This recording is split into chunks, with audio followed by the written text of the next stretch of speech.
伝道は順調に進んでいます。少々の邪魔が入りそうですが、問題ありません。滞りなく葬らびとかを進めます。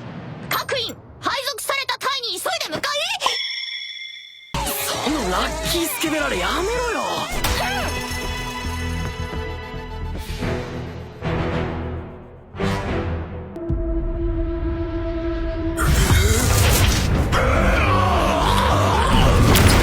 俺の足から逃げられると思うなよ。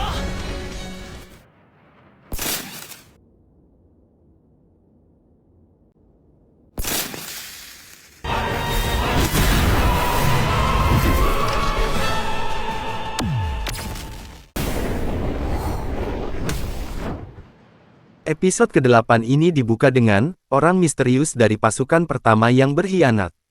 Di tengah kabut besar, orang tersebut menggunakan bilik telepon tak bertanda dan mengklaim bahwa invernalisasi mengubah manusia menjadi manusia api akan terus berjalan tanpa hambatan.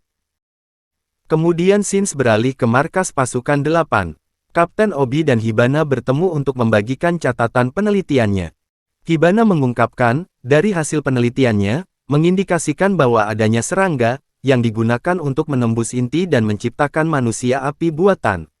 Hal itu berbeda dengan pembakaran manusia secara spontan.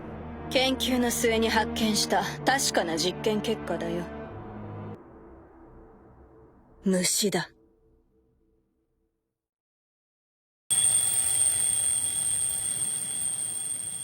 Esok harinya, kini diperlihatkan Shinra yang terbangun di markas pasukan pertama, setelah 5 hari sejak dia bergabung. Dia bergumam, bahwa mereka memiliki waktu sebulan untuk mencari informasi, tentang manusia api buatan.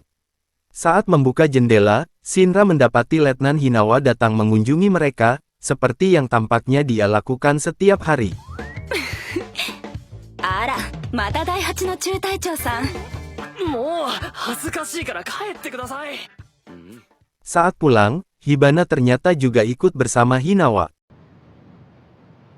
Kemudian, mereka membahas suasana damai di markas pasukan pertama, seolah-olah mereka tidak menyembunyikan apapun. Tidak seperti pasukan 5, yang takkan ada orang bersikap terbuka seperti di pasukan pertama. Manusia api buatan yang muncul di lokasi kebakaran pun tertutup, dan hanya dapat diakses oleh pasukan pemadam khusus. Hal ini membuat Hibana menyimpulkan, bahwa bagaimanapun juga, ada kemungkinan besar pelaku penyebab manusia api buatan, berada di pasukan pertama. Kemudian, Sins beralih pada para pemula yang makan siang. Takeru berbicara dengan Shinra, Arthur, dan Toru, tentang alasan mereka bergabung dengan pasukan pemadam kebakaran.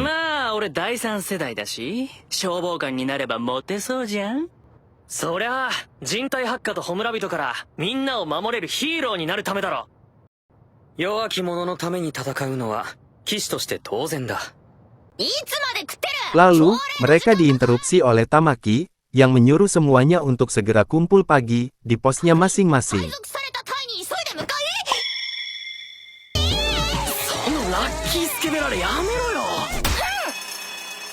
Pada momen ini, tiba-tiba alarm kebakaran berbunyi.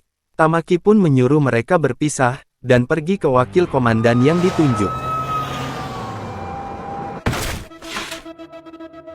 Semua orang bertemu di tempat dan bertindak cepat, untuk menetralisir beberapa insiden manusia api yang dilaporkan.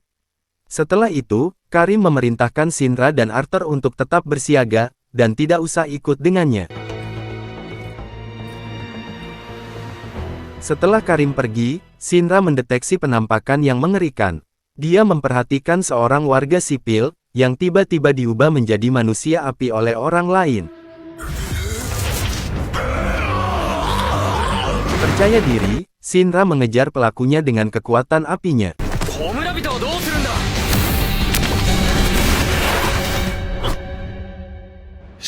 Dan, dia hanya menemukan Rekka serta Karim di ujung gang. Shinra tetap dalam penyamarannya, dan mencegah Arthur untuk membuka mulut. Tamaki juga muncul dan memastikan, bahwa manusia api telah ditangani. Oi, nande tometa?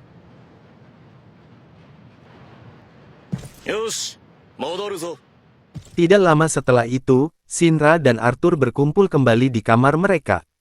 Arthur tahu, bahwa para wakil kapten berada di balik manusia api buatan. Tetapi, Shinra mengatakan, saat ini mereka belum tahu siapa teman dan siapa musuh. Shinra mengungkapkan, dia melihat prajurit pemadam yang menempelkan botol berisi serangga ke punggung warga sipil, dan seketika orang tersebut berubah menjadi manusia api. Mereka benar-benar marah, dan memutuskan untuk menyelidiki kamar Karim terlebih dulu. 誰であろうと絶対許さん。それより、お前その格好何？騎士からアサシンにジョブチェンジした。あれだけ騎士とか言ってたのにお前。騎士だ。Arthur mulai membobol ruangan Karim menggunakan mini Excalibur.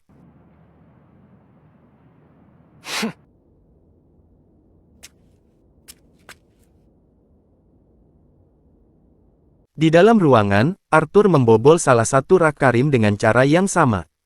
Mereka pun mendapati sebuah botol berisi serangga api. Shinra menyimpulkan, jika pelakunya adalah Karim Flam. 決まりだ。犯人はカリムフラム。 Pada momen ini, tiba-tiba Karim muncul dan mengaku sengaja meninggalkan serangga di sana. Dia memutuskan untuk menguji mereka, karena perilaku mereka di gang tadi siang. Karim menyimpulkan, ternyata pasukan 8 sedang menyelidiki serangga yang sama seperti dirinya. Tapi, Shinra masih belum mempercayai perkataannya. Dan Karim pun mengungkapkan, bahwa dia tahu, jika Shinra telah melihat orang yang menyebabkan manusia api buatan, yang mengenakan jubah yang sama seperti dirinya. Lalu saat di ujung gang, hanya dia dan Rekka lah yang Shinra temui. Dan Karim pun menduga, Rekka pastilah dalang di balik insiden tersebut. Rekka Hoshimiya. Dia juga menceritakan, jika ada insiden 2 bulan lalu, di mana sekelompok anak-anak dibakar dalam insiden yang tidak wajar, dan di sanalah Karim menemukan serangga itu. あまりに不自然に俺が虫を見つけたのはその時だ。 子供が燃やされる。 Mendengar anak-anak dibakar, hal itu mengingatkan Shinra akan masa lalunya, dan juga masa lalu Hibana.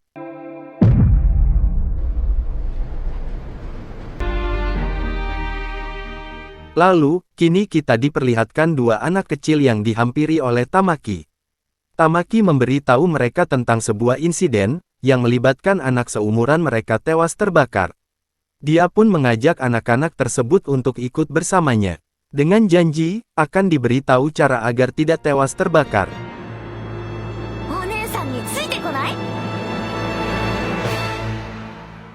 Kemudian, kini terlihat Karim yang putus asa, karena temannya telah berubah menjadi jahat seperti itu.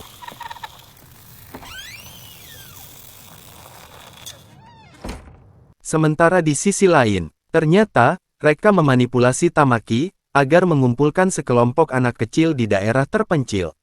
Dia mengklaim, bahwa dia menemukan doa suci, yang akan mencegah mereka semua berubah menjadi manusia api. Rekka memastikan mereka, agar merahasiakan pertemuan ini supaya tidak ada orang yang iri. Kemudian, Rekka meminta Tamaki untuk keluar, agar dia bisa menyendiri untuk berdoa. Namun, Tamaki ingin tinggal dan melihat doanya tersebut. Rekka pun terlihat senang dan memeluknya, berterima kasih atas semua bantuannya. Tapi, Tamaki merasa Rekka telah memeluknya berlebihan dengan keras, hingga dia pun jatuh pingsan. Merasa takut, ibu dari anak-anak itu mencoba mengambil anaknya. Tetapi, Rekka menempelkan serangga pada ibu tersebut, dan mengubahnya menjadi manusia api.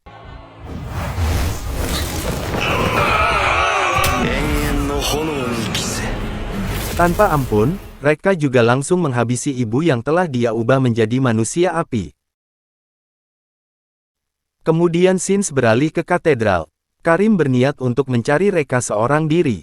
Tapi, dia bertemu dengan Shinra serta Arthur, yang ingin bergabung dengan Karim dalam pencariannya. だったら中隊長の命令だ。引っ込んでろ。 Lalu, Shinra kembali pada Rekka yang membuat anak-anak menangis ketakutan. Terlihat juga, Tamaki yang telah bangun kembali. Dia menyadari jika Rekka telah menciptakan manusia api. Dia mempertanyakan perbuatannya tersebut. Dan Rekka pun mengatakan, jika dia akan membiarkan Tamaki hidup, agar Tamaki disalahkan atas semua perbuatannya. Reka mendekati Tamaki dan memukulnya. Dia berteriak bahwa dia tidak akan menyerah, tidak peduli berapa banyak anak yang harus dia korbankan, untuk menciptakan manusia api yang cocok dengan bunga api, agar dirinya menjadi pendeta yang sempurna. Tamaki yang mendengarnya benar-benar kecewa, mengatakan jika Reka hanyalah orang biadab yang berdarah panas. Mendengarnya, Reka memerintahkan Tamaki untuk tetap diam, dan langsung menendangnya ke tanah. Setelah itu, Reka kembali mengubah salah satu anak menjadi manusia api. Shinra pun merasa mendeteksinya saat dia terbang melintasi langit. Namun, dia masih belum tahu hal apa yang barusan dia rasakan. Sementara anak yang bernama Takun terbakar, Reka terus menyemangatinya, dan memerintahkannya untuk melawan api yang membakarnya.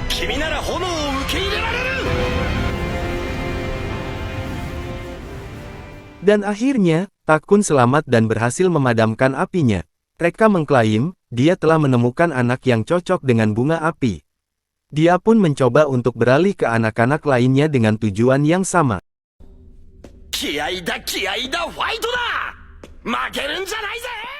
Tamaki yang tidak tahan, memohon pada Reka untuk menghentikan perbuatannya.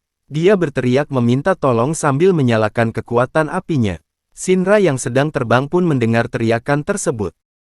Sementara itu Tamaki berhadapan dengan Reka. Tetapi, dia dipukuli oleh pria yang dulu dia hormati. Reka menginjaknya dan mengklaim, Tamaki seharusnya mengambil resiko atas kejahatan ini.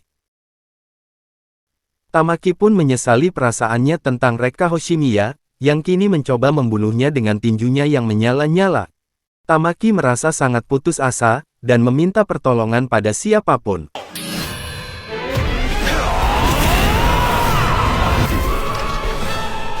Pada momen ini, Shinra pun akhirnya datang, dan langsung menginjak wajah Reka Hoshimiya.